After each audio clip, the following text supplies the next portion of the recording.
Good evening and welcome to a special Sunday edition of Sports Gladiators. I am your host, Mr. Knast. Mr. Russo will be joining us momentarily. He has something he has to finish up, but he will be joining us shortly. How is everybody doing tonight? I hope everyone's had a fun-filled weekend. We are doing the show a day early because both me and Mr. Russo have Halloween plans for tomorrow night. Mike will be taking part in a Halloween extravaganza around his neck of the woods, and I will be doing a live special Friday night movie night, rather at home or on location in my friend's front yard. It depends on the weather, because right now they are calling for spotty showers, so I have to keep my eye on the forecast just in case it does rain, so I don't ruin any of my equipment. But there will be a show tomorrow night. And like I said, it's going to be a special Friday night movie night, and we're going to discuss nothing but horror movies and Halloween fun. So, hope you can all tune in for that. I'll wait a couple minutes, see if anyone decides to hop on in. As always, any support we get for this channel is greatly appreciated. So, but there's a lot to talk about tonight.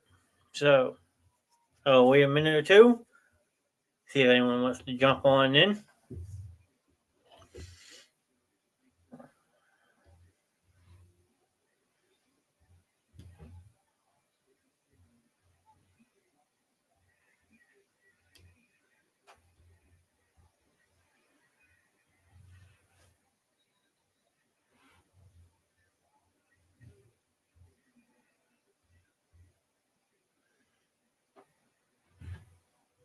All right, well, I'm going to get the show rolling. When people jump in, feel free to say hello. As always, it's a pleasure to see everybody. So, Tyler, good evening, sir. Thanks for popping in. I was waiting a couple minutes to get started. Fly Eagles Fly is correct. That is the first thing I'm going to mention. We are still undefeated in the National Football League for the year 2022 after a kind of surprising 35-13 win over the Pittsburgh Steelers. But if you ask me, it was all A.J. Brown and Jalen Hurts today. Miles Sanders did get the ball rolling a little bit in the second half, but the first half was all Jalen to A.J. Brown, as A.J. Brown had 3 first-half touchdowns, but it was also against a rookie quarterback in Kenny Pickett, who I still think has plenty of potential to plant himself not as an elite quarterback, but as an everyday starter going forward, especially with a young wide receiver in George Pickens. But to get things started, the Eagles, yes, in fact, did beat the Pittsburgh Steelers at home 35-13. I mean, Jalen Hurts didn't have to do much. 19-28 for 285 and 4 touchdowns, but he also was sacked 3 times. Miles Sanders had 9 carries for 78, which most of those yards came in the second half, but he also did score a rushing touchdown. So, Jalen Hurts is getting to elite status, absolutely. I was talking about Kenny Pickett.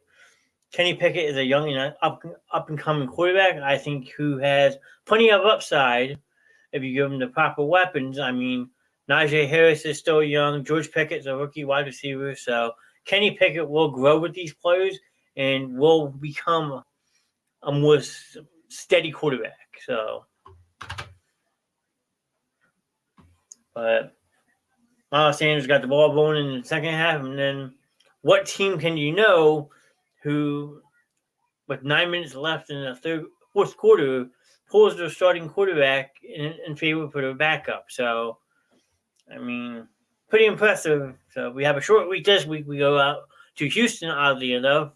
Who knows if the Phillies follow us out there, or if the Phillies or Astros can win 3 games in a row in Philadelphia Monday, Tuesday, Wednesday, we shall see. But we will get to the road series in a little bit. So, but A.J. Brown was the star of the game for Philly. 6 catches, 156, and 3 touchdowns on 11 targets.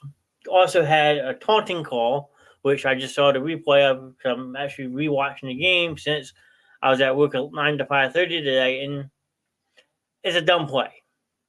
AJ knows he has to be smarter than that. He told the coach right off the bat, it's my bad, but yes. Go Phillies is correct. I'm hoping that they can pull it out. Our next couple games are a little sus with their starting pitching, but we shall see. And then over on the Pittsburgh side of the ball, Kenny Pickett only had 191 yards. He was sacked 6 times. Yes, I also wanted to touch base on that game. I might wait till Mike jumps in with me to go over what I call possibly a bonehead play of the season that, in some people's mind, cost Carolina the game. In other sense, they didn't. I don't know. I want to get Mike's opinion about it, so we'll save that for Mike. But, Pittsburgh's offense was pretty non-existent today. I mean, they didn't really do much. There's not much really to talk about this game, but the Eagles' defense shelled out again, holding Pittsburgh in check, 6 sacks. Had 1 turnover, or 2 turnovers, so. The Boston, yes, the bonehead player of the year, absolutely. I mean, if that's not the bonehead player of the year, Tyler, I don't know what is, but that's right up there for sure. I know you'll probably still be on about Thursday night. Baltimore did go into Tampa Bay and beat them on Thursday night. We won't talk too much about that game because I'm not Mike. I don't really hear you, but changes have to be made somehow in Tampa Bay. Either if it's offense coordinator, defensive coordinator, Tampa Bay needs some changes bad. Because Lamar had, 238 and 2 touchdowns. 1 to a backup tight end because they lost Mark Andrews during the game for a shoulder injury. But other than that, pretty uneventful Thursday night game. And then we had another overseas game this morning. We had the Denver Broncos taking on the Jacksonville Jaguars over in Wembley Stadium. Denver got back on the winning side of the ball with Russ Wilson back under center. Pulled out a 21-17 win over the Jaguars. So, and then if I'm Mr. Simmons, I don't know if Sam's watching or not, but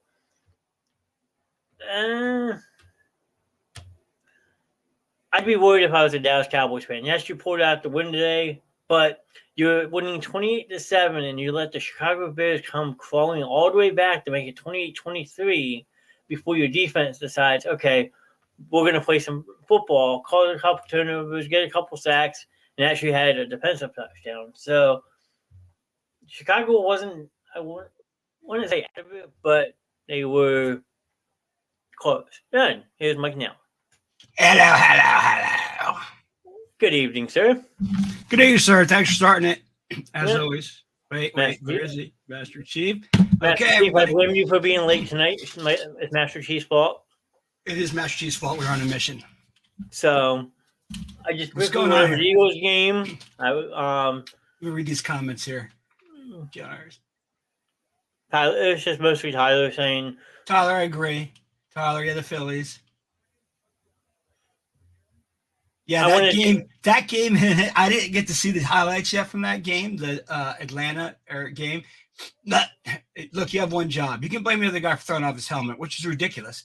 Why? I looked up. I thought it was the Browns did it once before, but it was in 2002 they did it. They were celebrating, takes it off, and they lose. Horrible. The penalty cost Carolina 10 yards, and then it winds up being a 43-yard extra point, and Eddie Pinero pushed it wide to the left. What did they? You have one job, dude. I'm sorry, you get paid millions to kick a ball. That's all you have to do. I know it's harder than you say it, but still, I mean, that's your job. I'm not in football. I couldn't kick something 1 yard, let alone 60 yards. And then, what about this, Tyler? Tyler, yeah, I'm going to take a break from trashing your team because, I mean, they're in a mess. You can see it every day, and I don't even. It's not even fun to tease you anymore. The team is just underperforming. They're barely going to make the playoffs if they make the playoffs. And it's going to be bad. They'll be out first round if they make the playoffs. But no, like my dad always says, when you're a kicker, you have one job, and that's to kick the damn ball between posts at a 12-foot of play. You have one job. Yeah, people tell me all the time it's tough to kick, and it is. I mean, the speed of the game would intimidate me, obviously. that if I'm a kicker from like college or high school, college, into the pros, then I got one job. I got to worry about extra points and field goals. Okay. I'm not even the punter. I got to do two things. And when you just miss these dink and dunk free, field goals, what is going on, people? It's ridiculous. I mean, to some degree, the extra point's not really a gimme kick anymore because it is now technically a 33-yard field goal, and there are some kickers who used to botch a 5-yard extra point. So, just saying. Yeah, Tyler, we are on the same page. This is hysterical. We were on the same page. But I said the Eagles game was basically the A.J. Brown show today. Take it away, John. It was. I watched the game, John. I actually watched the game without throwing up. I did all right. I DVR'd it. I listened to the whole game while I was at work. I kind of got in trouble for that, but I don't care. You got in trouble for that. Give me a break. Well, I had a speaker on it. I had a Bluetooth speaker on the court I was working on, and one of my managers saw it. They didn't really say nothing. They kind of gave me that like rolled eye look and walked away. Awesome. But no, I recorded the game, so I actually started watching some of it before we hopped on the show. Like A.J. Brown dominated that first half. Oh, Three yeah. touchdowns, It's ridiculous. 3 touchdowns in the first half. I mean, yes, he didn't need to tone him on the third one, but he got caught up in the moment. I agree what he did, but you got to be smarter than that. I love getting cocky. When you're going to putting up the numbers that he put up in the first half today, you can do whatever you want. Luckily, it didn't cost us any like points or anything like that. But the second half, from what I listened to, the defense stepped up. They had 6 sacks total. They caused a fumble. They had an interception. That's what you want from your defense. You want that shutdown second half. Who's a defensive tackle that is going to miss a few weeks with a high ankle sprain? Jordan Davis. He's a first-round pick out of Georgia. That sucks for him. Yeah. It didn't look that bad of a play, so I was just like, I'll be all right. I'm like, oh, high ankle. I don't know. I looked that up. I have to look up what a high ankle sprain actually is. I know where my ankle is, but like the ankle's only so big. So I want to know like how that becomes. John, any medical clues here? No, I have no idea. And Lalo is spot on with AK-41. The Saints decimated. Sorry, I took it away. They decimated the Las Vegas Raiders today at home, 24-0, and Alvin Kamara had a game. Lalo, I actually just watched the highlights from that game because I love that team. I love that team because I love AJ. I love Kamara. Alvin, AK, sorry. There's your thing right there. He's number 41. But yeah, he was just so good. The Raiders, listen to this. I had this stat that I read earlier. They only passed the 50-yard line into their enemy's territory with 2 minutes to go in the game.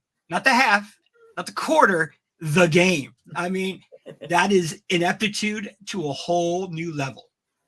Yeah, they made Andy Dalton look like an all-pro. Yeah, Andy Dalton looked good. Not to mention, I will bet you that Devontae Adams is absolutely beside himself going, what did I leave and what did I get myself into? So enjoy the large paycheck, which you deserve because you're one of the top at least top 5 receivers in the league. And you're going to be in a cauldron and they're going to stir you right into mediocrity. Yeah. That's the cauldron. Get a guy stir. All right. I won $50 on the game. There it is, Lalo. There it is. Take your money and run because you might have got lucky. You might have turned the page. We'll see. Hey, Lalo, is it Tyler that owes you the $50? But going back to your Devontae Adams point, Mike, 1 reception for 3 yards on 5 targets. Come on. How are you not using him more? Are you kidding me with his talent? Generational talent, for God's sakes. And he had 1 rush for -1 yard. So I might be calling my way back to Green Bay if I'm Devontae Adams. I'm Devontae Adams. Look, if he just wants a paycheck, that's fine. But he doesn't come off like a guy with that much talent would just play for a paycheck. He's just too good for that. Just too good for that. The whole team's underperforming because you got Devontae Adams, you have Hunter Renfrow who had 90 catches last year, and then you have a surprise slot receiver this year, Mac Hollins, who is a journeyman, sure, but he's been putting up some daunting numbers. So, yes, Bobby, it's nice to see you tonight, buddy. But you're right. outside of the country, you guys do all right. Yeah. I mean, hey, Denver took care of business today. They did. They won 21-17.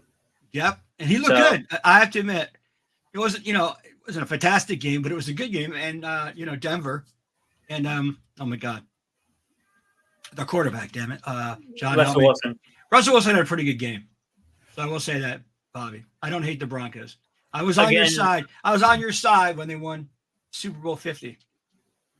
Again, I didn't get to see much of football today. I'm catching up now since I'm just getting home from work. I work 9 to 5:30. On a Sunday, that's the absolute most brutal shift you can work if you're a football fan.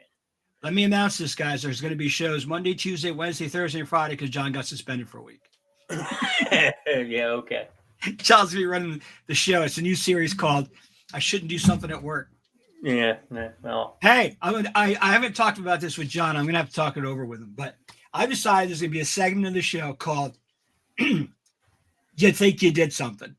And the reason why I'm going to do that is I watch all the NFL guys get so cocky when it's like the first quarter, they get all. So I'm going to start cherry picking. Yes, I'll be cherry picking. Everybody does for stuff. But I'm going to pick the 5 with John. I think I'll get John to do this way.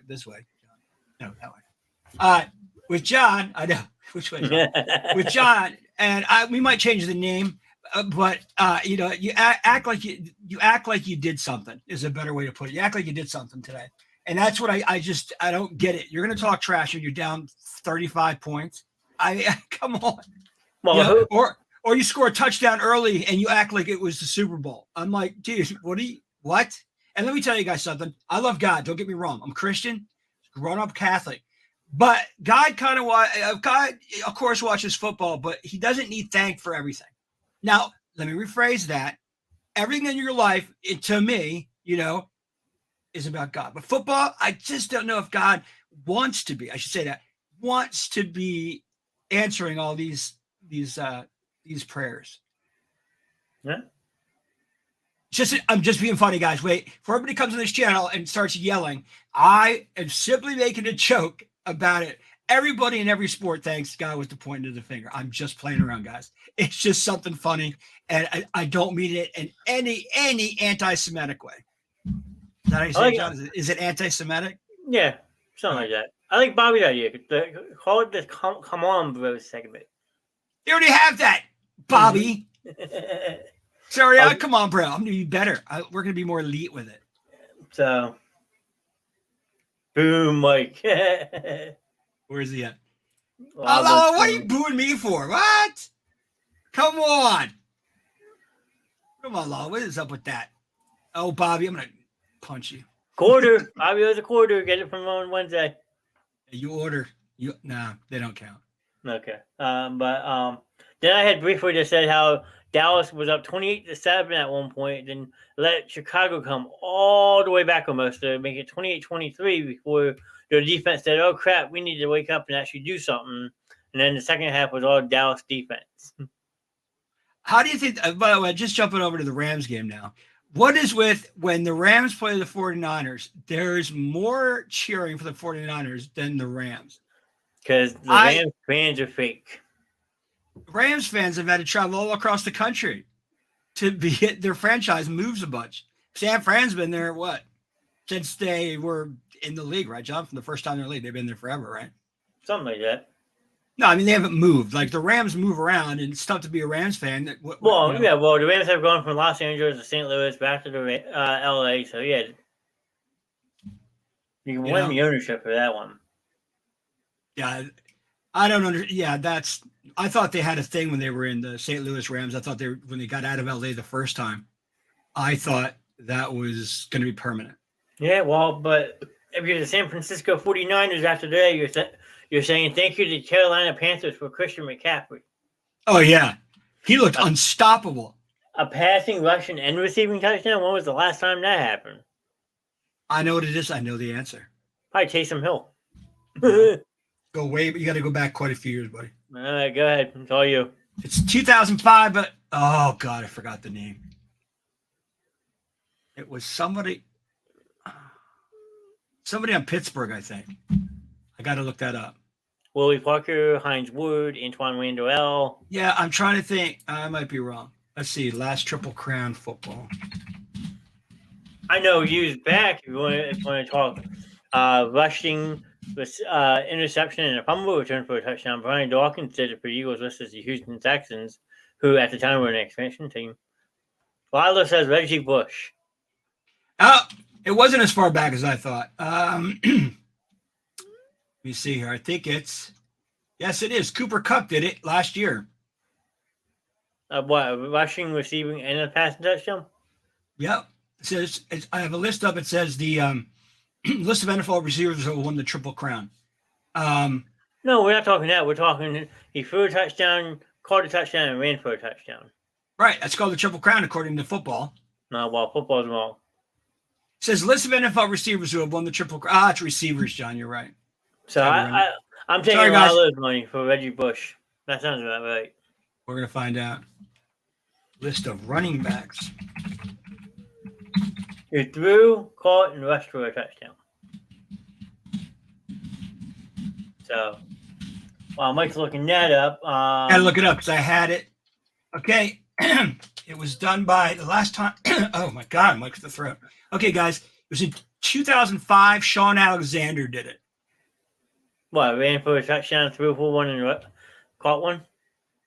I will pull up a list to make sure that is correct. Oh, well, thanks for making me look bad loud, though. But. Yeah, John, I know. They have different. Yeah, this might not be right, guys. This is different. I'll look it up. Don't worry. Yeah, look it up, John. I'm all over the place. I can't find the correct list, everybody. But, hey, in the NFC West, you're actually looking up to a contender right now because the Seattle Seahawks stopped the New York Giants winning streak today. I don't know if you know that or not. I did not know, John, because I had a hell of a day. So tell me about it, buddy. 27-13. I mean, not much really to talk about. Daniel Jones, no touchdown. Saquon only had 50 yards. No touchdowns. No. Seattle was supposed to. Well, go ahead. Giants only had one touchdown, and it was a Saquon Barkley 12-yard rush. That's their only score? Yep. And then they had 2 field goals. Oh, I guess the Seahawks' demise was set a little too early in the season. Because they're playing. What? Curtis is a Miami fan, right? Yep, and they won today. So they won today. Since Tua came back 2 in a row. So, Curtis, I'm loving it. Loving it. I watched the highlights. Graham was great. Waddle all over the place. It was great. I mean, Reggie Bush. I'm going to look it up again. I'm working on it. Trying to put the right question in there. If you keep Tua healthy, the Dolphins are scary. Tua makes that offense go. You figure 29 of 36 for 382 yards and 3 touchdowns. Almost doesn't count a lot of those. We're not playing horseshoes or hand grenades, but the dynamic duo, Tyreek Hill, 12 catches, 188 yards, and then Jalen Water, another 100-yard receiving game, coming from someone who doesn't do enough, Mike. What? What'd I do now? Well, I'm just saying, how you said Water was underperforming. It all relies on No. I said he did great today. All right. If I can ever get out of this thing. I'm glad Chris agrees with me. If you keep Tua healthy, the Dolphins are scary. But you're not catching Buffalo. I still right about the year. It was 2005. I found it, guys. Found it. Who threw a name out there?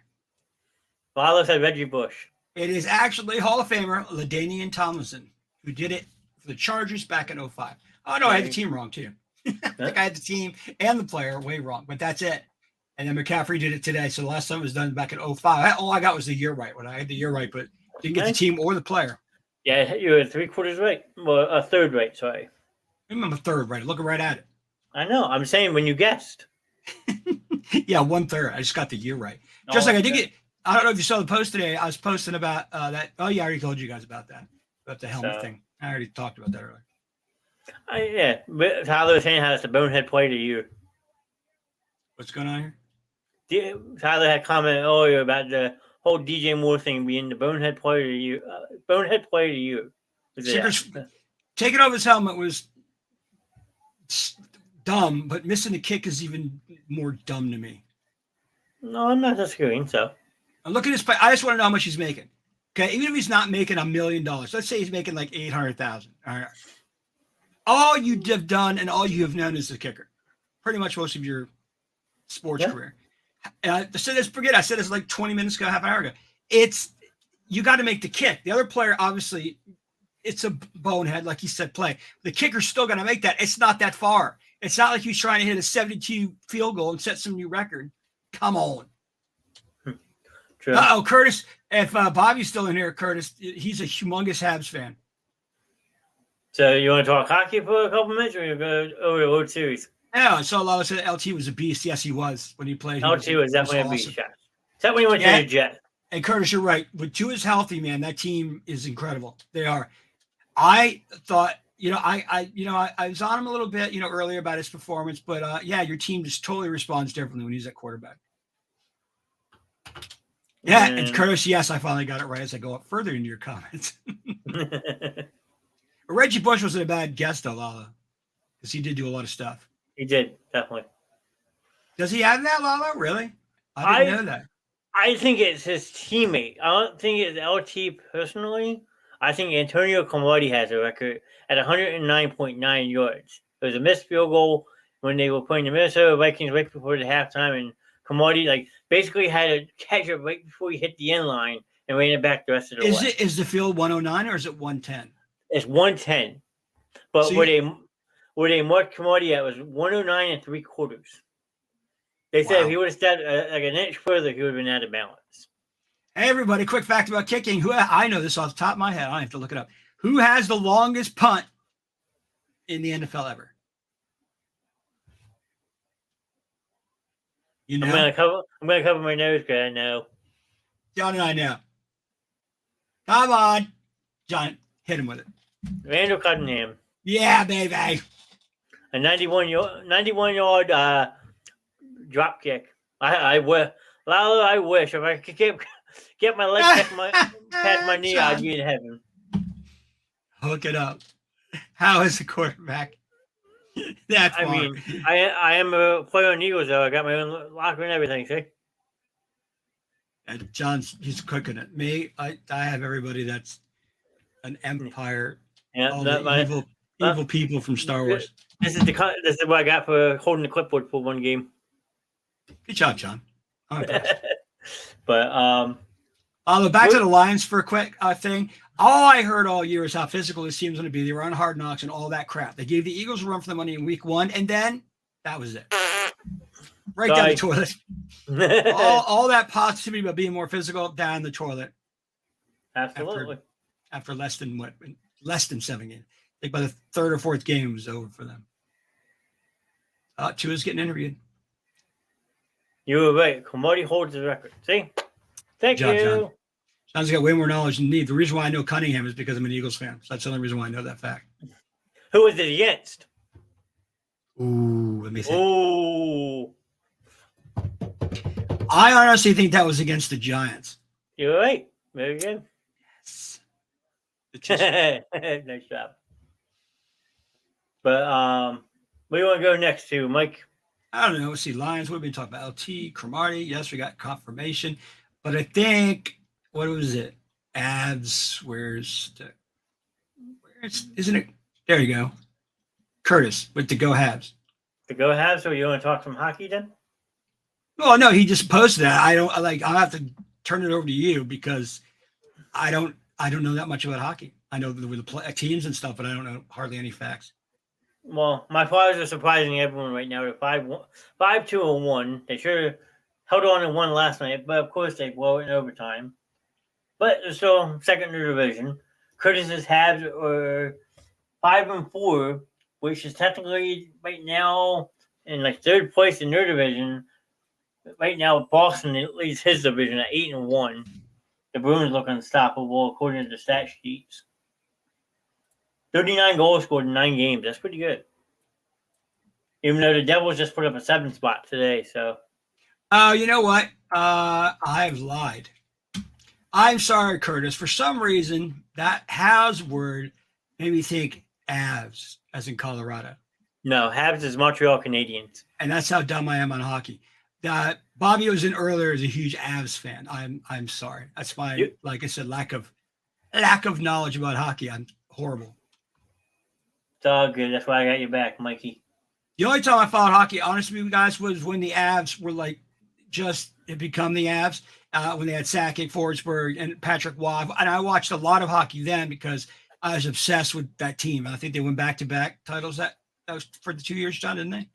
Yeah, back in the early 90s. Yeah, early 90s. That's when I was watching them. Now, all I can tell you about that team is I know Forsberg ended up on with the Flyers at one point. Yep. After that. That's it. That's all I know. That's my knowledge. And Patrick Waugh, I think, is he still the all-time wins record? I believe so, yes. Okay. But he's no longer the first goalie to score a goal, though, right? No. Hexall was back in the 80s, I think. 87? Oh, that record wasn't as long as I thought. I thought Hextall had it for a while. No. So look at Lala. Lala and common percent hockey's 2-6 in a puck. Lala, you made me laugh. So make me laugh. I mean, there's not really much to talk about hockey today because it's Sunday. Not normal teams play, but the Devils put a spanking on Columbus today, 7-1. Cool. Hockey's a very rare feat to kick. It's going to touchdown, kicking the extra point. So, unfortunately, I can't tell. I told my hockey story the other day, so I'm not going to tell my hockey story today. John has already admonished me. Oh, John, we talked about that already. Remember? Yeah, we did. I moved to Jersey and thought, yeah, okay. Yep, the whole north and south rivalry. Horribly, I got it way wrong. But basically, I'll give the summation. Don't ever tell people in South Jersey that the Devils are your team because they're in New Jersey. Yeah, let me see if I can crack my knuckles for you, Mike. I'm coming for you. I know. Don't ever say that. The Broad Street Bully's going to show up at. I'm going to have bloody knuckles by the time I'm done with you. I'm scared of you, John, so I know. Gary, what's up? Gary is in the house. Gary, let's put you up. Yeah, Gary. My buddy Gary. Yeah, New York Giants did lose. Yes, we did gain a game in the division, but the Dallas Cowboys won, so. Yeah, but that game wasn't a walk-away game for them until late. Yeah, exactly. I mean, but they let Chicago hang around way too long. Yes, they did. Way too long. I don't think Chicago's that good. Matter of fact, look at the Eagles' schedule. I don't see us losing the next 4 games. So we'll see. I mean, it's a short week, though. You got to keep in mind we're playing on a short week, and we're going on the road. Yeah, but look who we're against. I'm not disagreeing. So, but speaking of the other Philly team on a high note, how about the Philadelphia Phillies in the World Series right now, Mike? How you feel about that? I'm excited. Not my team, as everybody knows. That's my National League team and my wife's team. I'm a Yankees fan, but my Yankees choked again, and couldn't even manage one win. So yeah, I'm pulling for the Phillies because, like I said, I like them normally. Okay. But when it becomes the playoffs, then it's something different. And my Yankees are gone, and the Phillies have already beaten in 1 game, so they've done more than the Yankees did, and the Yankees have the 3rd biggest payroll. Now, my question to you, because I almost had heart complications on Saturday night watching that game. Given how tense it was, the Phillies hitting that home run in the 10th inning, almost losing the game in the 9th inning. It was a nice catch by Nick Castellanos. Like, as an outsider who not really rooting for a team per se, but how was your reaction to watching that game on Friday night? Me? I'll tell you one thing. Nick Castellanos, he's supposed to be not known for his glove, yet made a spectacular game-saving catch. Like, were you on the edge of your seat? Were you biting your fingernails? Were you, like, holding your chest? Like, you know my stomach, John. It was it's out of control when I try to watch that stuff. I literally sat on my floor and watched that whole entire game by myself. You think I was bad when you were over here watching the Eagles-Dallas game with me? I was 10 times was watching that baseball game Friday night. Now, I'll be honest, I didn't catch him. I started to sit down. So, all right, let me sit down and watch the Phillies. What happens? Pa, 1 run. I was like, oh, my God. Are we ready? I was like, you got to be kidding me. But I had to go to bed because I wasn't feeling well. So I only saw up to 3 innings. And then I don't know what happened after the 3rd inning. On Friday night or last night? Last night. Well, last night didn't miss much. It was pretty hard to watch our ace basically 4 pitches into the game already being down 2-0. I think they said that was the first time ever in World Series history that a team's come up and hit 3 straight extra base hits to start a game. That was crazy. And I heard that there was an error on Segura. No, it was Armando Sosa threw the ball low and Hoskins couldn't pick it out of the ground. So by the end of the first inning, it was already 3-0. Like yourself, okay, this is a repeat of last night. Then Wheeler calmed down a little bit, gave up a 2-run shot to Bregman, who could be a good power hitter. And then after that, they took him out, and the bullpen pretty much held Houston in check, considering who they threw last night. They used Brogdon, Bartelli, Brad Hand. Like, people that normally struggle for us, they actually did a very nice job last night. Oh, let me put a little controversy to rest. Not even the Phillies care about that glove, the way he rubs the ball and the glove. They had no, even though he was checked, the Phillies never cared about that. I don't know if everybody saw their comments. They didn't think anything was going on. No, so, but it is kind of weird though that how you see a pitcher constantly doing this, changing his gloves. He changed his cleats in the middle of the game. Like, it is weird. If you watch the one scene, like he's wiping his hand and his jersey's like sticking to him. And again, I also I'm going to have to say this about Houston. I hate to say something positive, but I found no problem with him using the bat that Albert Pujols has. Now, my wife has informed me that he was grandfathered in for using that bat. I don't know what's about that bat makes it illegal to begin with. I wouldn't say it's a longer bat. What? How many bat rules are there in the freaking majors, for God's sakes? That doesn't. Okay. Well, it's like the NFL. It's the NFL stands for the No Fun League, and MLB is getting so strict with certain stuff that it's becoming the same way. Like they're taking away the integrity of the game by just throwing these BS rules out there. That they're taking away old time baseball pretty much. See, I don't care about pine tar. I don't care about the only thing. If it's got a cork inside, okay, yeah, okay, mate, that's not good. But the rest of it, I find. The bat, just use one. I don't, if it's the corking rule, I can see why they do that. All right. But really, what else? If they put metal down the middle, I don't know. Those would be violations, but the length, come on. You're talking about being picky. Bases are getting larger last year to supposedly promote player safety. No, it's not. These guys make millions and millions of dollars to play a game. Okay, that we play as kids. And you got to be kidding me. You're going to give them more batting room or more base room so there's less injury. It's going to be much easier to steal a base now. Well, so I think it's horrible. That's a stupid change. Well, then look at what they're adding next year. You got the automatic strike zone. You're going to have the pitch count. You can't use a defensive shift. I know that. The shift. I hate the shift. I made when they first started doing the shift to now, I hate the shift. As for the pitching clock, yeah, and the batter clock thingy, that needs to happen. And that's batters and pitchers. Let me play that game. Let me back off and let the last second. No, that's a great rule. No, I didn't know about the strike zone, John. What are you talking about? It's just going to be like an automatic strike zone. It's supposed to be umpire referees. Or umps, whatever. Like robotic umps. That's going in next year? I heard that still needed more work. I'm hearing both things. I don't know. Well, the last time I heard about the automated system, it was picking up 100% of fastballs, okay, but it couldn't pick up off-speed pitches 100%. Okay. And if you're going to have a ref operating it from another location or there in the stadium, it's still the umpire's call as to whether it's a ball or strike. So it's got to be autonomous. It cannot have a umpire there. He's going to call the same crap. He's going to go, well, that looks inside, and he called it this, so I'm going to override it with a button. No. It's got to be autonomous. The machine needs to do it itself or don't implement it. Just don't implement it. But they do need to do something that speeds up these games. Like Friday night, granted, it went to extra innings, but even before the extra innings, it was over a 4-hour game. They said Friday night's game was 4 hours and 34 minutes. Your average fan doesn't want to sit that long. World Series or not, a baseball game should be under 3 hours.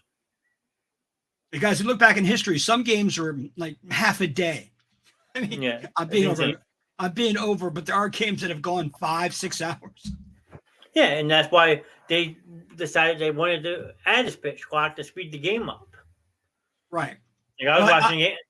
I was watching a game last night with Kevin and all that, and it seemed like every other batter wanted timeout. Like, and the ump was granting every single player timeout. That's just slowing the game down even more. Yes, it is. You don't want to do that. It's dumb. It's dumb. These So- the umpires love to be controversial with these their strike zone because it's the only thing players really can't argue with them about. And that just proves to me that umpires, they have too much power. They had way too much power before, but they have too much power in the strike zone. I mean, they don't call a lot of the umpires you never hear about. If I'm at a game, I don't want to worry about what the officials are doing. Okay. That's what I don't want to worry about, because if I have to sit there and at a home game, away game, whatever, and it's just constant boos about the strike zone, something's wrong. Between innings, there should be some adjustment made that I was calling it, but some players say no, it should be the same thing. It should be, if he's calling it bad, it should just be bad the whole game. These guys get paid money too. Okay, you got to perform. That's the reason why people want to put a computer, because you can't get it right. Imagine that. You're getting replaced by a machine because you couldn't do your job right. Yeah. But I'll say this. If the computer is autonomous and the computer's running everything, you will never, ever again see a perfect game or a no-hitter. Oh, so what? Because the umpire and the framing job the catcher does on borderline calls or slightly off, not going to get those with a computer. Not saying it can't be done, but it's going to be so difficult. You just don't realize when it's a laser thing like this, it's going to be tough when you can't get the edges. So I agree. Touchdown, Bills. What's going on? Bills. If you watch the first two games, the umpire's strike zone has been so inconsistent. It's not even funny. Like, they're calling balls out of low to the side. Like, the umps in the series so far have been atrocious. Well, Sam brought this up on our Friday night when we did baseball movies. He brought up the fact that people like Aaron Judge are really tall, and then guys that are really short. We'll take Alejandro Kirk from the Blue Jays. Their strike zone is way different than the other person's an average height, maybe 6. I don't know if the average height is 5'10", 5'11", whatever. Those strike zones that they plan for, and it's knees to chest, guys. I don't know why you guys think it's belt. Look up the rules. It's to chest right here. It's always been knees to chest. People think it's belt to knees. It's not. No, it's not. So when you see those high strikes get called, that's why. Because I keep see batters complain. Oh, no. It's not. It's not belt to knees. Okay, just saying that right now. Not belt to knees. But John is right. Look at that. 2 different player sizes that are outside the norm. You haven't even now. The umpire's got to call almost 3 different strike zones for short, large, and average. I don't. Well, not so much that though, because like some of these balls, like if you watch the strike zone on Fox or whatever, the thing they have, some of these are like inside, outside. Like it all depends if that catcher can frame it. And I was watching a game with Kevin last night, and we were just all getting frustrated because this ump would call it a strike 1 inning, but then the next inning it's a ball. Like, you need consistency. These are the most important games of the season, and you're doing a horrible job. Yeah, it can't happen, John. It just can't happen. It needs to be cleaned up. But but I think some of the rules for next year's are all right. Yeah, we'll see how it adds on to it. So we'll see how we go. They've had timers now, 2-3 years to watch now to get ready for this. So yeah, they need to do something. They're trying to speed the game up. Yeah, I understand they're trying to speed the game up, but you also gotta find some way else to draw people, because if you look at baseball attendance wise, it seems like it's dropping. It is. It did. Yes. Some stadiums still sell out every single game. You got your diehard cities that will always sell out those stadiums. But watching that World Series the first 2 nights in Houston, I saw about 200 empty seats. Like, granted, in Philly, if you watch the games this coming week, Monday, Tuesday, Wednesday, there's one section down the third base line, the second level, that's completely empty. They keep that empty for a reason, and that's mostly for like the overflow of press or players' families and all that. But that section's empty, and it's about 50 seats. The rest of that stadium's going to be a mob seat. Yeah, there will be about 45,000 people in Philly. It's $200 to get a ticket in Houston, $1,200 for standing room only at the Phillies. That tells you something about the fan bases. Oh yeah, absolutely. And what did help attendance this year, Aaron Judge did increase attendance as his home run as he kept approaching the record. So, and also attendance at the game and viewership, which is that kind of, it's crazy. But let me show you something. Even in New York, okay, we went to see if he was at 60, and we went to see if he would hit 61. We went to the game. $9 tickets are available, folks. $9. Yep, not standing room, all the way up at what they call the cheap seats. $9. Okay, so yes, there was the attendance was better, but still not selling out at price.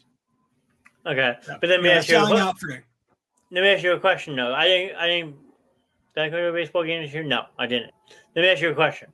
$9 tickets, okay? How much did, on estimate, you don't have to say the exact amount, how much did you spend for the entire night? Estimate it. $9 ticket. $9 soda, I think it was, right? That's 17. 18. Hot dog. 24. I want to say 24, 25. Is that counting for parking, tolls, and all that stuff too? Did you take? It doesn't cover parking and gas. So yeah, I probably pushes up in the $40 range, I would think. Okay. Right now, over the park at say we're going to an Eagles game. Okay, your average ticket for an Eagles game right now is $120. Just to park over there on a Sunday for a football game is now $45. Really, even in that one lot across from the live facility, they were 30. They were 30. Were they 35 last year? 30. Okay.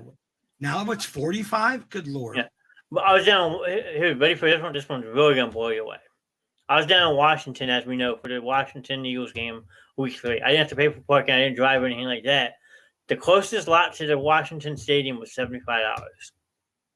For a Washington game? For a Washington Commanders football game, $75 a park. But that's not even the worst part, okay?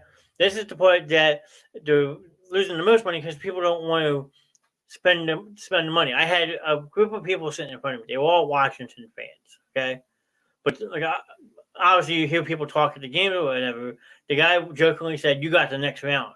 He bought 4 of those 24-ounce beers they sell, right? $65 for 4 beers. Like, these sports teams are driving their attendance so low because people don't want to come out and support them because they can't afford to. Yeah. Like you said, $200 for a game in Houston, where that same seat in Philly to just go and stand and have to fight for every inch that you have to stand for, $1,200. And even if you were lucky enough to get the lottery tickets that they were selling, Section 435, which is all the way in the left field up the third baseline, base value was going for $250. And the owners act like their franchises lose money. I don't know how. And also, let me bring something else out, John. We've talked about this. I don't know if we talked about it on camera or the podcast. Atlanta Falcons are doing it, folks. Okay? All their shit is reasonable priced. There's a quarter, John. Reasonably priced. Okay? Why? And they have a pretty new stadium. Okay, well, how is that working? But nobody elsewhere, it's not working. What is their secret? Yeah, I mean, they have an ownership. Who cares? The ownership of the Atlanta Falcons, Arthur Blank, and all those people care about their fan base. They want that full family entertainment value to come to a game on a Sunday or a Thursday or a Monday. So they're making it more affordable. And that is affordable. Yes, are the prices still higher than what you could buy outside the stadium? Sure. But if I'm buying a hot dog for like $1, okay, or $1.75, and yes, dollar dog nights are good at Phillies, but dollar dog nights is deceptive. A pack of, 8 hot dogs, or is it 9? Which is the one that's off, John? The bag or the buns or the? Right, yeah. I think it's a thing of ballpark franks nowadays at a store goes for about $3.75. Okay, there you go. And that's for 8 or 9? 9. Okay, 9 hot dogs. Okay. So dollar dog night really isn't a great deal either. But if I'm going to a baseball game, I expect to pay a little bit more. But if I'm getting $1 that and at least like a theater price $3 Coke, that's at $4, buddy. Other stadiums, are you kidding me? I'd be already over 20. That's the problem. And Atlanta doesn't sell out every game. They do get a boost in attendance due to this. But I know the Falcons aren't selling out every game right now because they're not, really a playoff contender. Hence why, Matt Ryan's gone. And Julio Jones, the rest of them. That's what I'm saying. And so even though they have a decent attendance now, they're not selling out, but he's still able to turn a profit. So you're telling me no other franchise can do this? I mean, there's owners that have more money than he does. Let's talk about Jerry Jones. He doesn't do crap. So how about that? Like, look at Curtis's comment. $10 to take the train, $200 a ticket for the cheapest seat. A beer is $20. Hamburger hot dog is $15. A pop is $15, and an ice cream cone is $10. How are you supposed to take a family of 4 people to a game when you can't afford to? Four tickets would cost you almost $1,000. And here's Curtis's follow-up. No, I agree. I agree with you entirely, Curtis. I have a question about hockey. How come you guys' tickets in general, in a market where they sell it all the time, they are sometimes the highest ticket price? Why are they start at like, can you get it? I've been to the Flyers 3 times, 2 luxury boxes. I was in the owner's box for 2 because they were trying to woo us with naming rights. That was cool. Played 2 in the owner's box. Great. By the way, there's 2 armed guards in the owner's box. Just to let you know, crazies. I asked the guards themselves. They said crazy people try to get into the owner's box and try to do them harm. 2 armed security guards. We're not talking like those guys down in the seats that check everything out. All right, 2 armed guards to protect the owner. Now, to be honest, the owner wasn't there, but the 2 guards were, so we appreciated the safety. And the next one, Bobby Crowd, who was on Crowd while he was in there earlier, and who's a huge Avs fan, took me to a Avs Flyers game. Very exciting. I love it, but I just don't want to. I don't know why hockey tickets start so high. Oh, here we go. Curtis. I guess you have a Cowboys fan in here, though. That might be my buddy Sheldon. To be the man, you got to beat the man. Woo! Curtis, look what Curtis says here. Look, he's like, they do have, okay, so they have $80 tickets way up there in the nosebleeds. Oh, we have to watch it on the Jumbotron. Yeah, really? Absolutely. Those stadiums are so big, are so not huge. How is it that every seat's not a watchable, a seat where you get a good vision of the game? Well, you saw the seat Sam had for the Dallas game he was at. He's sitting 6 rows from the top of the field. Players look like this, but Dallas has that big giant video screen, so he probably watched half the game on that big giant video board. Are you sure this isn't Sam? No, that might be my friend Sheldon.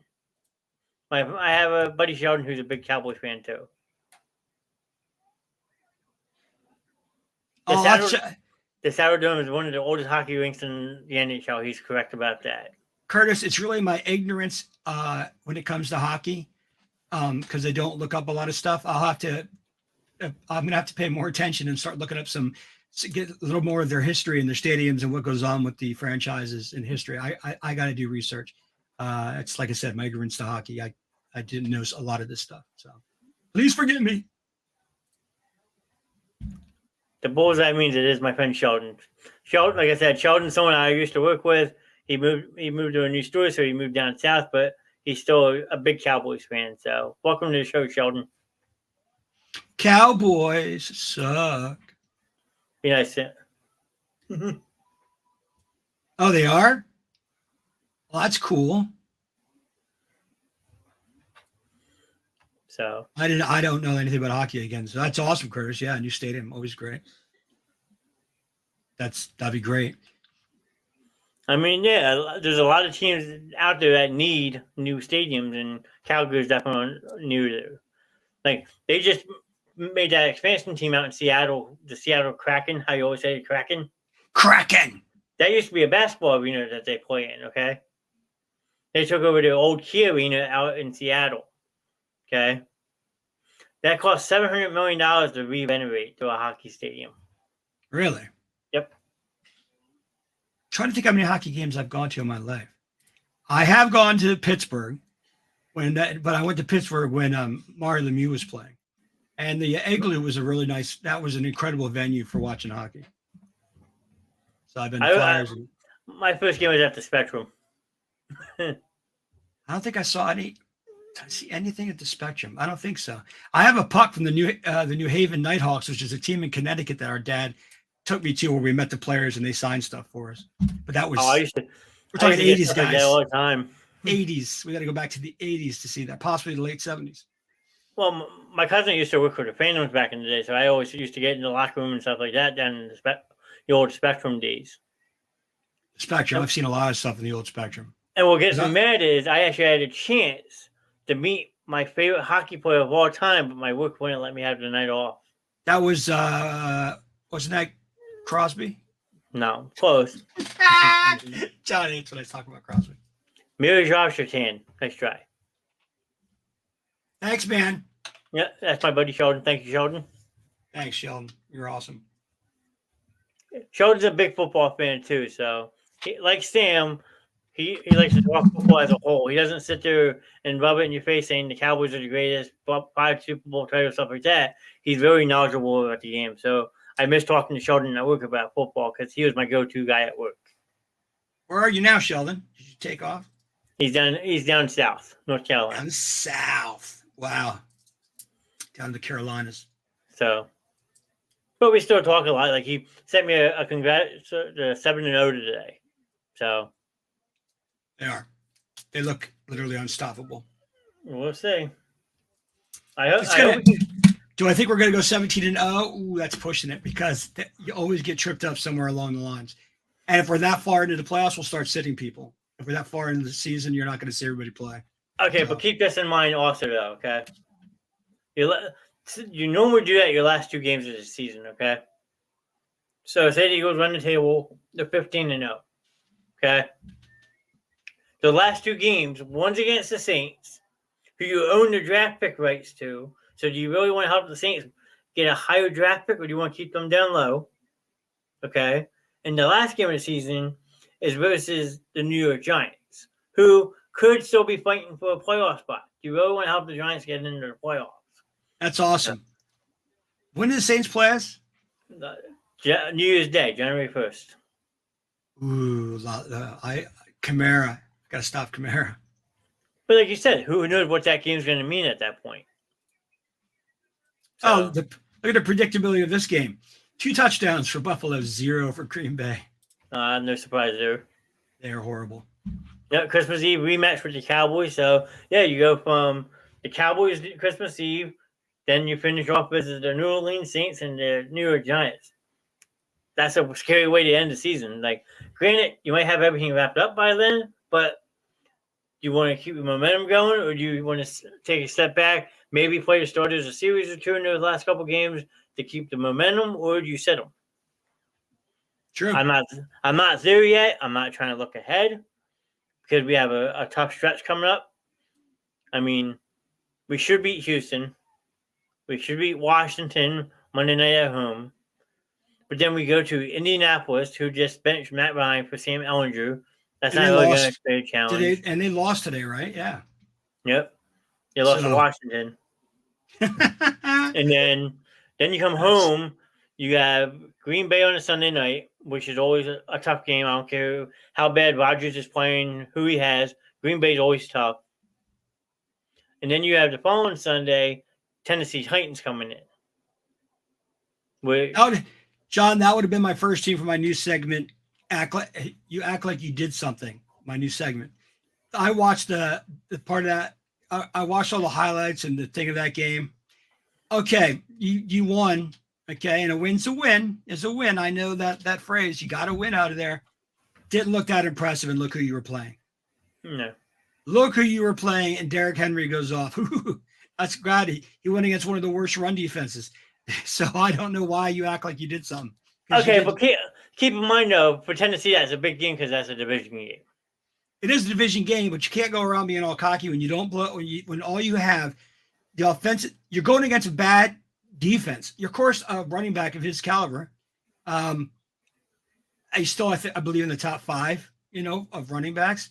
Mm-hmm. Personally, he's a good one. I think, unfortunately, I think Dallas is on the way out. Not a way out. He's still good, but that's what he is now. He used to be great. Now he's good. I just don't, that's how I feel. But okay. Well, also keep in mind also that Tennessee started the rookie quarterback today. Is that changing of the guards at the quarterback position? Malik Wallace didn't look that. Where's Tannehill? I don't know. Malik Wallace played today. Curtis, if you're still on here, man, How did Tannehill go from sucking with you guys to being good in Tennessee? Because I used to watch Miami games. No. I actually liked Tannehill, and he didn't do anything for you. Timeout. Tannehill was good in the beginning of his career because he was drafted high. Because at the time he was drafted, Mike Sherman was the offensive coordinator for the Miami Dolphins, who, oddly enough, was Tannehill's head coach at Texas A&M. Okay? I didn't know that. So when he was drafted into the Miami Dolphins organization, Mike Sherman had just been hired as the OC. That's why he started off good. And then once Mike Sherman left, that's when you see the decline. But then when he went back to after Tennessee, new weapons, new team, you start that progression back up.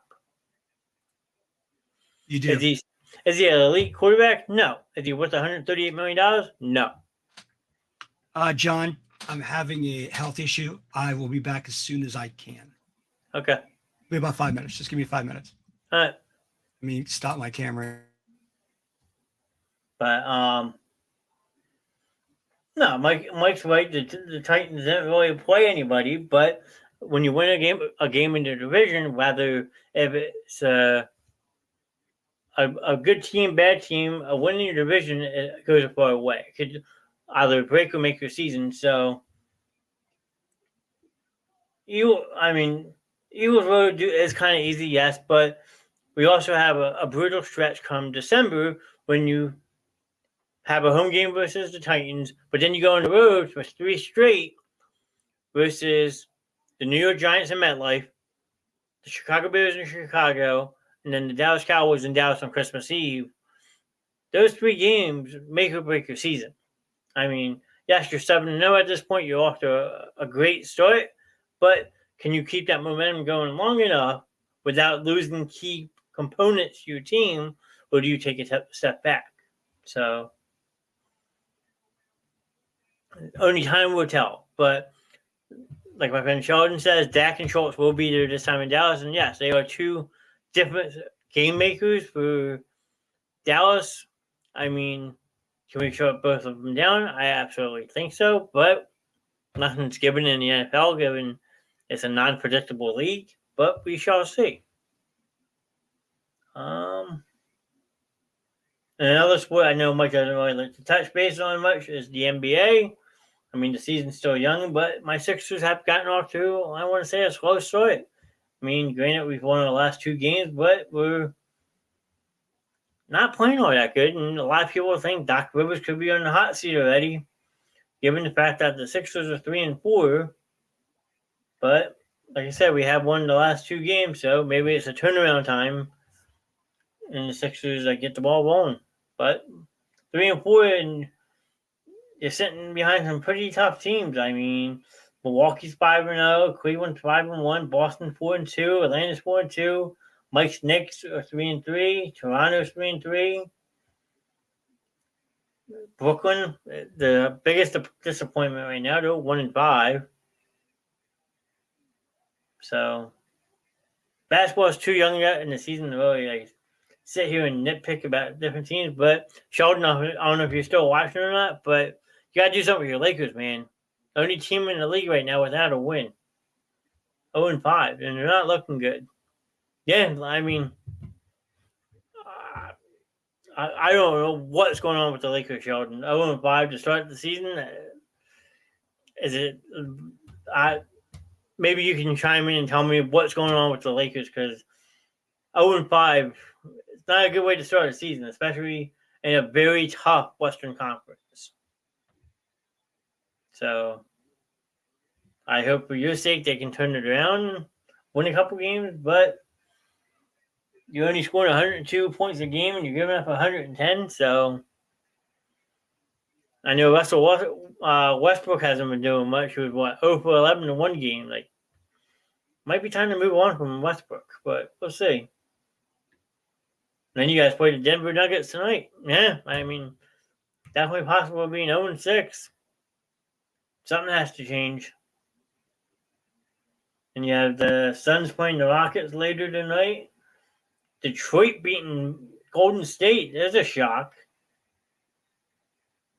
I'm just reading the box scores, but that's very uncharacteristic for Golden State to lose. I mean, Klay Thompson didn't play, so. No, well, the Lakers seem like they're year after year just trying to build these super teams to build around LeBron, and time after time it really doesn't do much for them. Like, how long does LeBron put up with it? That's my question. I mean, LeBron starting the season averaging 26 points a game, so gotta do something to turn that around. What else you got? You got the Spurs and Timberwolves in a tight game. Spurs up by 6 with 7 minutes left. Mavericks and Magic. Mavs up by 2. Pelicans beating the Clippers by 31.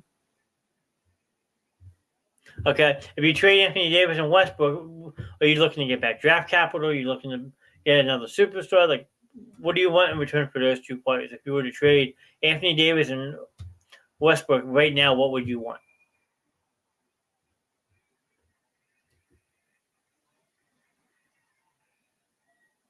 I mean, the Clippers are 2-4 right now too, and so right now the two LA teams are combined 2-9. That's not very good. I mean, looks like the Clippers don't have Kawhi Leonard right now, but still. But what else we have happened today? Boston beat Washington. Shooters and defense. Okay. Is there a specific player that you would want? Cavaliers beat the Knicks 121-108. So yeah, pretty busy Sunday in basketball.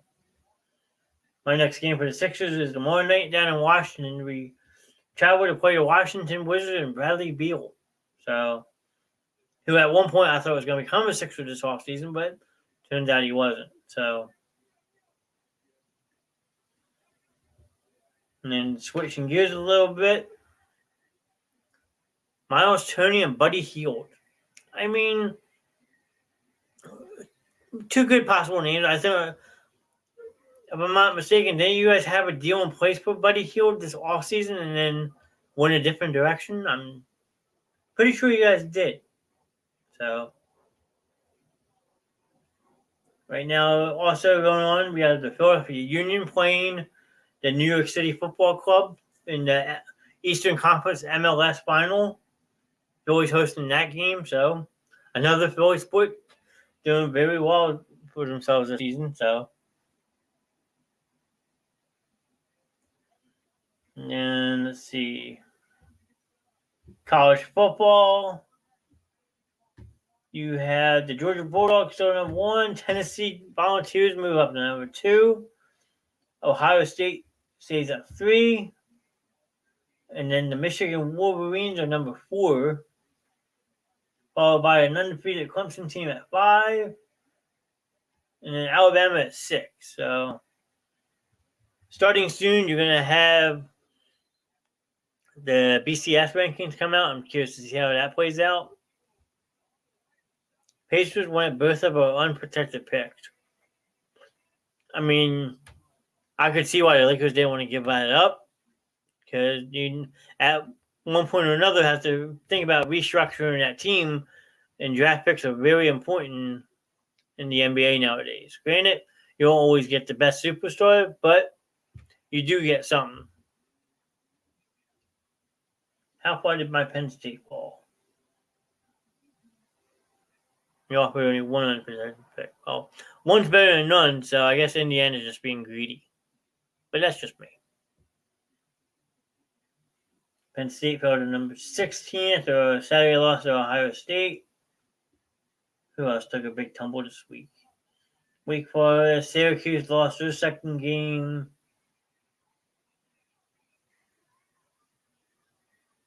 So, then I don't know if you guys watch college football or not, but there is an investigation going on right now in Michigan because of apparent assault that happened with Michigan State Spartans players jumping a Michigan player in the tunnel. I mean, I've watched many angles of that video. I don't see why that Michigan player did what he did to provoke it, but Michigan State also shouldn't have reacted the way they did. So I wouldn't be surprised if you see suspensions or a couple players even thrown off their team for it. It was a pretty ugly sight. Sorry.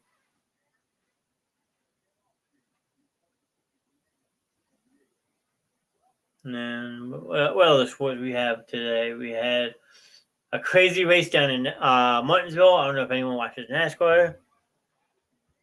Westbrook and 2 picks for Turner and Buddy was on the deal on the table. I mean, that's actually not that bad of a trade. Like I said, that sounds like Indiana's being greedy and wanting more than they can chew. But yeah, that's actually a pretty fair trade. I don't know what Indiana's thinking, not giving that up, but we'll see.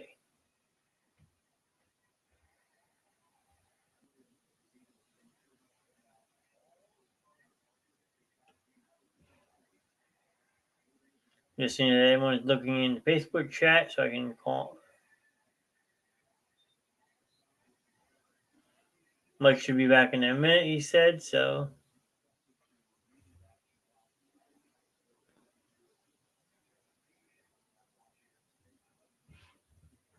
Just seeing who's looking in the chats. So I have a minute, switching views.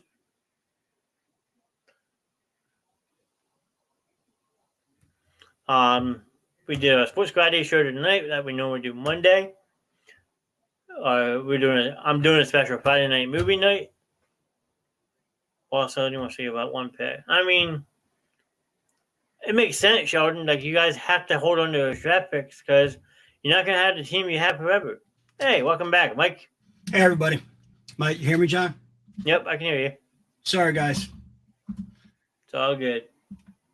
We're just talking about the Lakers and the 0-for-5 struggles. Yeah, the Lakers aren't going to make the playoffs. So they can't go. They're at literally full strength. Well, I know that.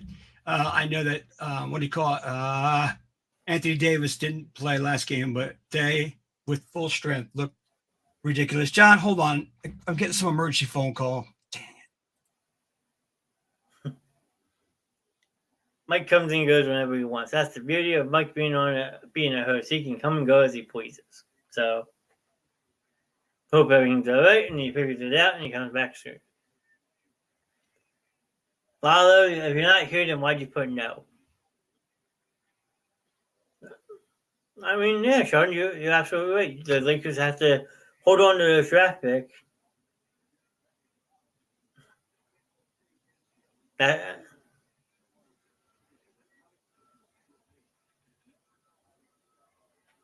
Sean, don't mind Mike. He can go back and forth sometimes, but he's an all-in-all good guy.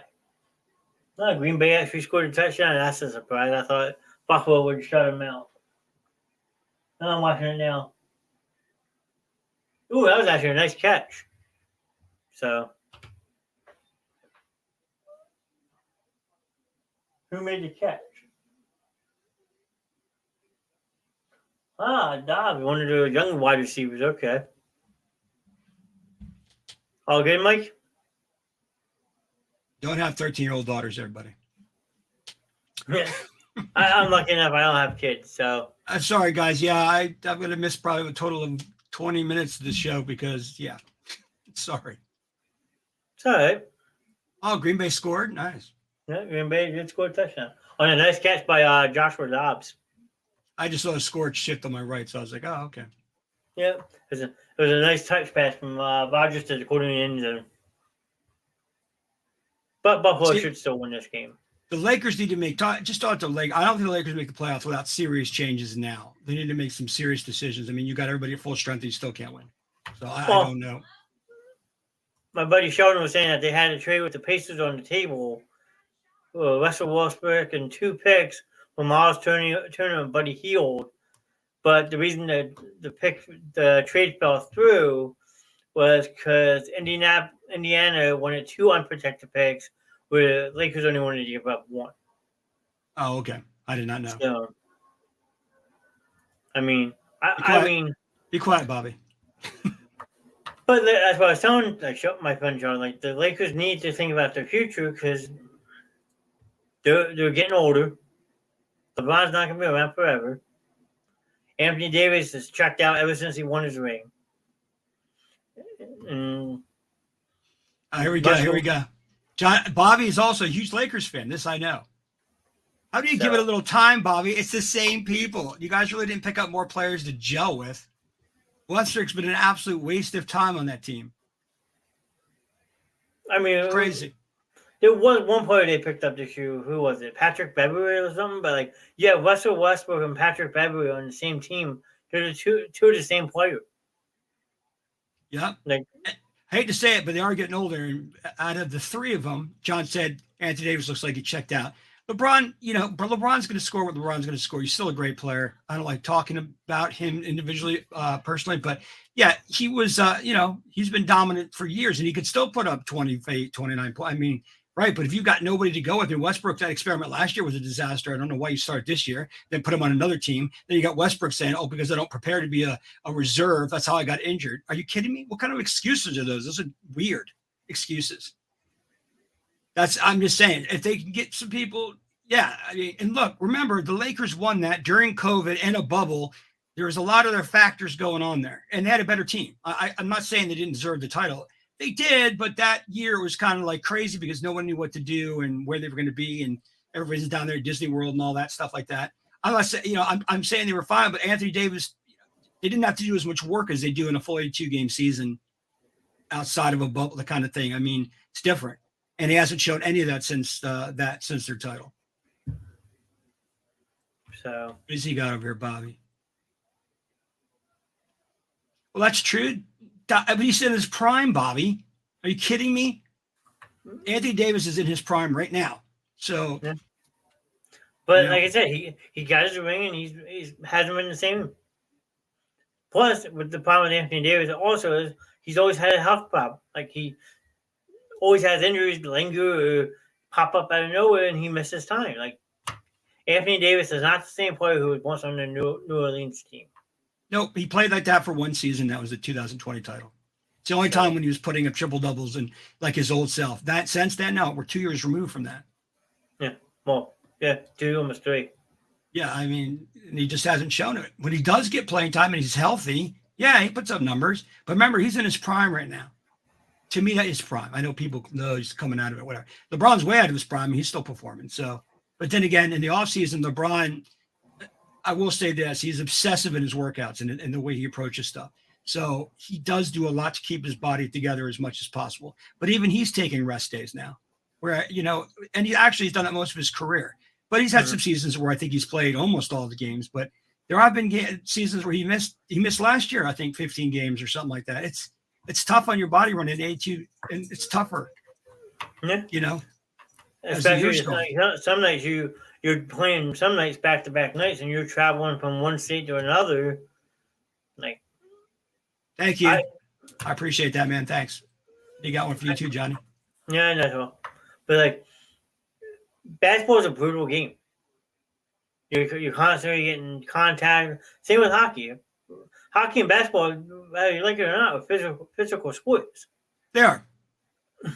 And unlike, now people are probably going to say, well, look at Tom Brady. All right, Tom Brady's a quarterback who doesn't scramble and needs protection, which he's gotten over his career, okay? But if he was playing basketball, it'd be different. He wouldn't have speed anymore. If he never had that kind of athleticism, his vertical jump would have been, even if he was an athlete, he does that takes a much more physical toll on your body than playing, quarterback where you don't get touched.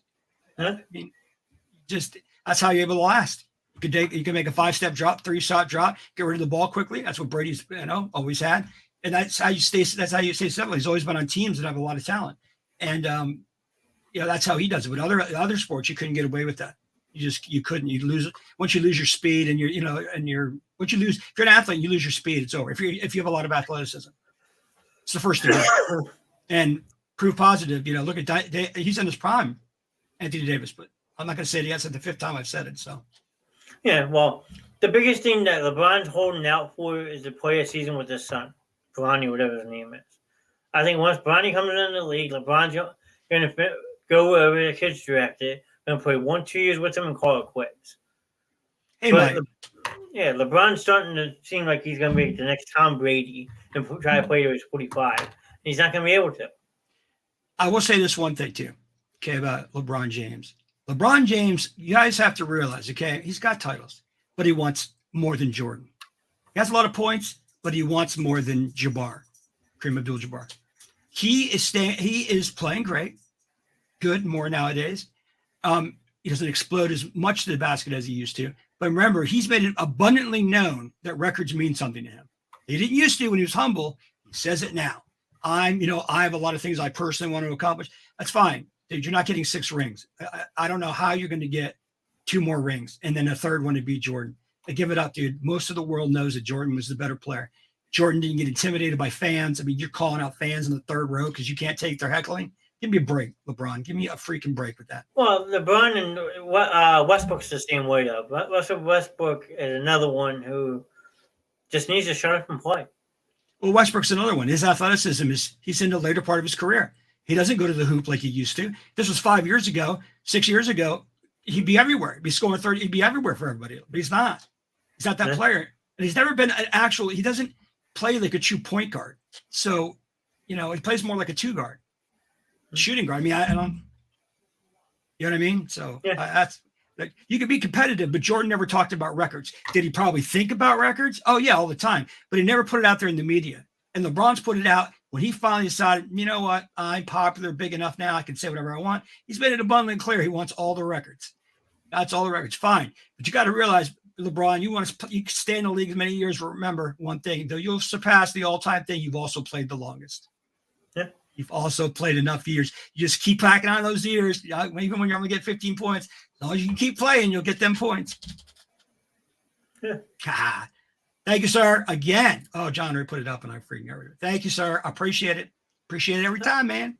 Man, if you want to talk about another joke of the NBA right now, how about Ben Simmons?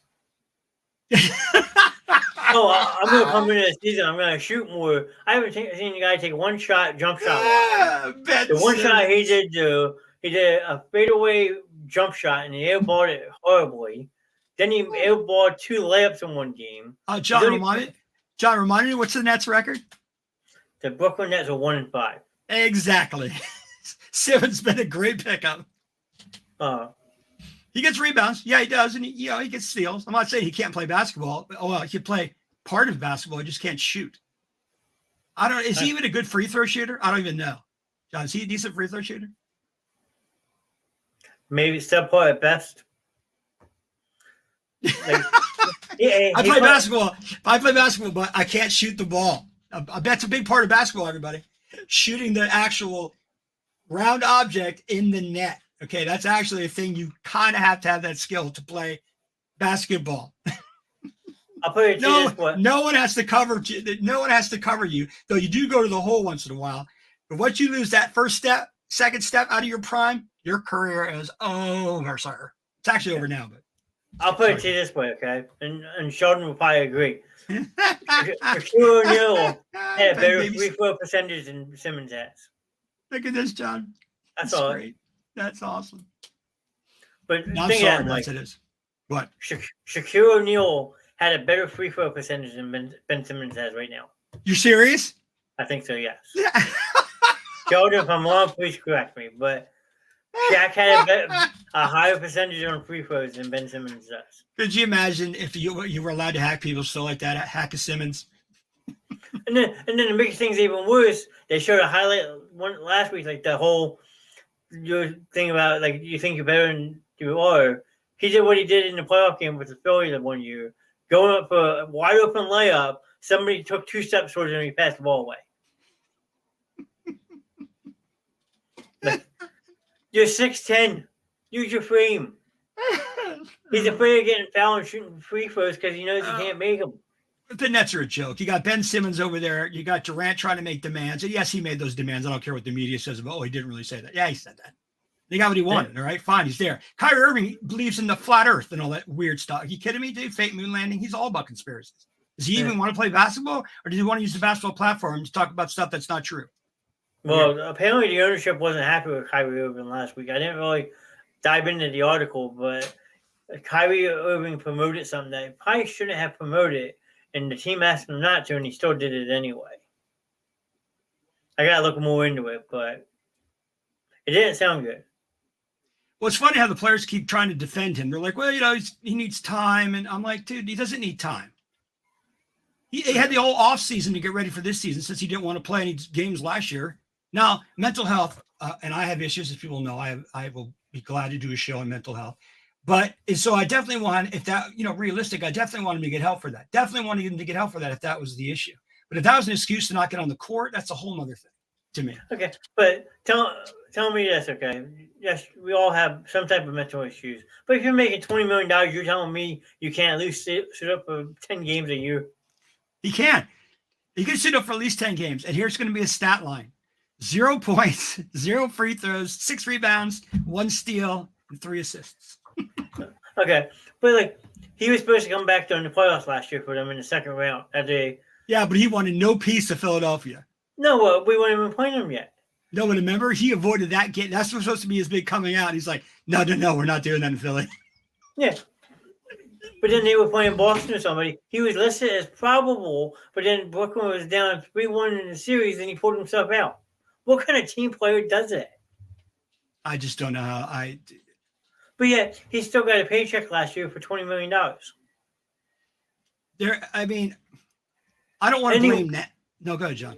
And he won his grievance case against Philly, and they had to give him an undisclosed amount for the whole workplace temperamental thing when Doc Rivers kicked him out of practice. He got money for that too. He can't handle criticism. He couldn't. And my friend Kevin said you can't. He didn't even take criticism well when he was in college. He's never took anything. He's never taken anything seriously. He's never taken the game truly serious at any point of his thing. He's a great defender, but if you're not going to score any points, teams don't have to worry about you. Yeah, well, Sixers are known for drafting players like that because the year before they drafted Ben Simmons, they go and draft Markelle Fultz, who was awesome in college, comes to the NBA, and all of a sudden forgets how to play basketball. Exactly. But you know what's helped the Sixers? Well, Joel being injured this year with his foot. I love Tyrese Maxey, everybody. Love what he's doing. Maxey's hands down my favorite right now. Did you see the last game? Good Lord, he couldn't miss. I was like, holy cow. Did he put up 44, John? Yeah, in Toronto. The last Wednesday, yes. 44. How many Simmons getting on his game? None. I think Simmons' high this year is 9 points. So that's why I don't care how you look at it. Maxey in any trade is untouchable. Oh my God. Yeah, Maxey's going nowhere. I would get rid of the beard before I would get rid of Tyrese Maxey. But Maxey's a second-year player, guys. People, he's not even in his prime yet, and look what he's doing. Third year, sorry. Oh, is this third year? Oh, I thought it was second year. Sorry, guys. Bad facts. That's why John's here. The fact master.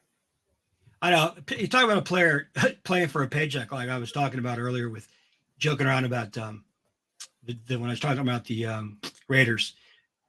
I honestly think that Ben Simmons plays for a paycheck. Yep. And what? Give me a come on, man, for this comment, please. I want to hear you say it. Where is it at? One day. What? Never. Oh, God, Westbrook and Harden on a team again? No. Come on, man. Come on, man. What kind of trade? Come on, man. That's no trade. There's nobody. LeBron, I take the best players. I don't take anybody you want. The Greek Freak, take them all. I wouldn't trade any of them for Maxey. Sorry, I wouldn't. Maxey's becoming one of the greatest players. It keeps going. He's got nothing but upside still. Not in his prime, even though John corrected me, it's his third year. Still not in his prime. He's putting up numbers like he's been in the league for 10 years. Makes plays like he's been playing for 10 years in the league. I mean, anybody else is going to be declining. Westbrook's in a decline. He's going to have his big games here and there, but he's in decline. Yeah. He is, definitely. And LeBron's in decline. Anthony Davis is the only one. I think he's now at the peak of his prime, but he's going to be out of his prime relatively soon too. And it's like, they had a better team around them the year they won, and then the next year they dumped a bunch of people like Rondo and those guys, the guys that did the dirty work and stuff. You got like 3 or 4 guys you cycled out, and that proved to be a part of your problem.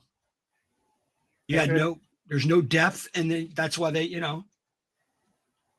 our GM loves trade. Your GM loves crazy trades. Daryl Morey does make crazy trades, yes, but he's not crazy enough to trade Maxey for Westbrook. You want to see crazy?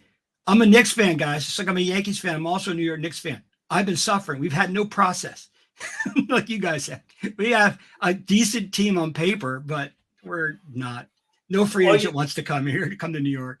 All the Knicks have right now is Jalen Brunson in his $100 million contract. Yeah, I don't know how Brunson got that. I thought Mitchell was the one they were going to get. Because his dad or someone's an assistant coach. Oh, that gets you every time. Too bad. Too bad. Hey, did Ben Simmons' dad play basketball? I have no idea. I have to look. So let's explain. Let's say so the love of the game came from you what? When you played pickup basketball? Did you not score against just friends in the park?